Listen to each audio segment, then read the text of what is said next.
જ્યારે માતૃત્વનો પવિત્ર ક્ષણ જીવ માટે સંઘર્ષ બની ગયો ત્યારે રાજકોટની જેનાના હોસ્પિટલના ડોક્ટરની ટીમે દેવદૂત બનીને ઊભી રહી હતી. રાજકોટની જેનાના હોસ્પિટલમાં ગીતાબેન નામના દર્દીને પ્રસૂતિ બાદ અચાનક બીપી ઘટી ગયું હતું અને તેને શ્વાસ લેવામાં તકલીફ પડતી હતી. ત્યારે જેનાના હોસ્પિટલની ટીમ એક આશાનું કિરણ બનીને સામે આવી હતી.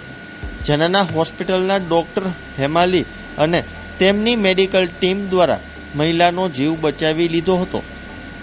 નિષ્ણાંતોની મહેનત, સમયસરનો નિર્ણય અને આધુનિક સારવારના પરિણામે આજે ગીતાબેન હવે સુરક્ષિત છે.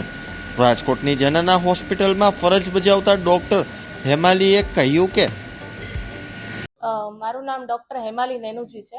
હું અસિસ્ટન્ટ પ્રોફેસર ઇન જેનાના હોસ્પિટલ છું અત્યારે. તો મારે ત્યાં પેશન્ટ ગીતાબેન જયદેવભાઈ નટુભાઈ 14 તારીખ જુલાઈના રોજ બપોરે 3 વાગે દાખલ થયું હતું ડિલિવરી માટે, અને રાતે 9:45 પેશન્ટની ડિલિવરી થયેલી છે.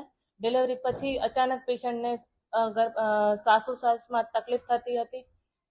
બીપીની તકલીફ, બીપી એકદમ ઓછું થઈ ગયું હતું અને પેશન્ટનું લોહી વધારે વહેવાનું ચાલુ થઈ ગયું હતું.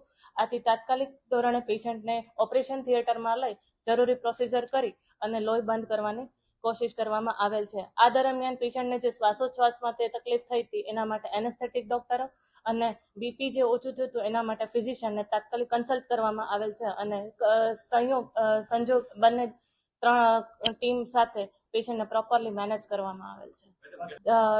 જ્યારે પેશન્ટનું નોર્મલ ડિલિવરી થઈ ગયા પછી અચાનક બીપી ઓછું થઈ ગયું અને એના જે લોહી એકદમ વહેવા માંડ્યું, એટલે એ ટાઈમે પેશન્ટનો ઓલમોસ્ટ શ્વાસમાં તકલીફ પડવા માંડી હતી. તો એને વેન્ટિલેટર સપોર્ટ પર રાખવું પડ્યું હતું, અને એકદમ બીપી લો થવાના કારણે અને એકદમ લોહી વહી જવાના કારણે પેશન્ટના બીજા મહત્વના અંગો જેવા કે લીવર, લંગ્સ એટલે કે ફેફસા, એના કિડની પર અસર થયેલી હતી, તથા એની લોહી જામી જવાની જે ક્ષમતા હોય એ પણ ઓછી થઈ ગઈ હતી. એ પ્રમાણે એ ટાઈમે અમે લોકોએ તાત્કાલિક મેનેજ કરી એને બ્લડ અને બ્લડ પ્રોડક્ટ્સ આપેલા હતા, અને જે શ્વાસમાં તકલીફ થાય એના વેન્ટિલેટર સપોર્ટ આપેલો હતો. આ સિવાય લીવર અને કિડનીની જે અસર થઈ છે એના માટે ફિઝિશિયન ડોક્ટર જોડે તાત્કાલિક કન્સલ્ટ કરેલો છે પેશન્ટ.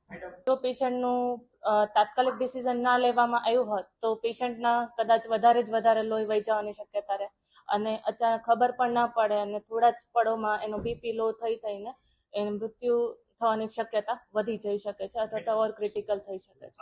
આવી પેશન્ટ મતલબ તમે 30-40 પેશન્ટ જુઓ ત્યારે અચાનક પીપીએચ છે કે અચાનક લોહી વહી જવાનું શક્યતા હોય, એકાદું પેશન્ટ જે નોર્મલ હોય અને અચાનક પીપીએચ થવાની શક્યતા જોવા મળતી હોય. અરાઉન્ડ 15 થી 20 લોકોએ એક સાથે મેનેજ કરેલું છે આ પેશન્ટ.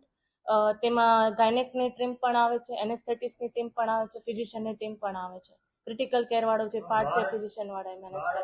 અરાઉન્ડ જો પેશન્ટનો આઈસીયુ સ્ટે ગણીએ, ઓપરેશન થિયેટરમાં જે મેનેજ કર્યો હોય એ સાથે એનો 8 થી 10 લાખનો ખર્ચો આવવાની થોડી શક્યતા છે પેશન્ટ. જેએસએસકે સ્કીમ સાથે કરવામાં આવેલું છે.